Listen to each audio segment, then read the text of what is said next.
শুধুমাত্র যাত্রী পারাপার করার জন্য এই স্টেশন ব্যবহার করা হয়।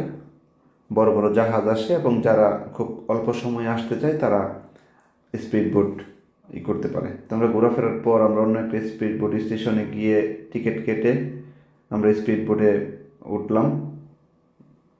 স্পিড বোটের অভিজ্ঞতা আপনাদের সাথে শেয়ার করতেছি। তো আমাদের স্পিড বোটটি ছেড়ে দিল। আলহামদুলিল্লাহ খুব ভালো লাগতেছিল। আপনারা যারাই নামি আইসল্যান্ডে ঘুরতে যাবেন অবশ্যই এটা একবার হলেও ট্রাই করবেন। এই রাইডটি সত্যি অসাধারণ ছিল এবং অনেক স্পিডে চলে। যিনি ড্রাইভার থাকেন উনি খুব ভালোভাবে আপনাকে আনন্দ দিতে পারবে, কারণ উনি এক এক সময় এক এক ধরনের মুভমেন্ট করতেছিল, যা দেখে আসলে সত্যি অসাধারণ অনুভূতি হচ্ছিল। এবং সাথে সূর্যের আলো পড়ছিল যখন পাহাড়ে, তখন পাতাগুলো হলুদ, সবুজ এবং লাল পাতার সমাহারে এত চমৎকার দেখাচ্ছিল। আসলে ভিডিওতে কতটা সুন্দর আসছে সেটা বলতে পারতেছি না, কিন্তু সত্যি নিজের চোখকে বিশ্বাস করা যায় না যে কতটা সুন্দর আসছিল।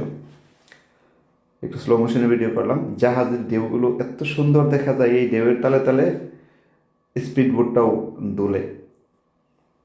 যারা যাবেন অবশ্যই অবশ্যই স্পিড বোট রাইডটি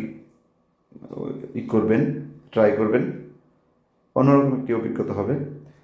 মূলত নামি আইসল্যান্ড খুব ছোট্ট একটা আইসল্যান্ড, এর চারিপাশে নদীর মতো, নদী বলা চলে, এবং এত সুন্দর করে সাজানো আসলে নিজের চোখে না দেখলে বিশ্বাস করতে পারতাম না। আর পাহাড়গুলো এত চমৎকার দেখাচ্ছিল। আমাদের যখন ঘোরাচ্ছিল অনেক স্পিডে, মানে এত ভালো লাগতেছিল বলার বাইরে। তো খুব অল্প সময় আমাদের রাইড শেষ হয়ে গেল।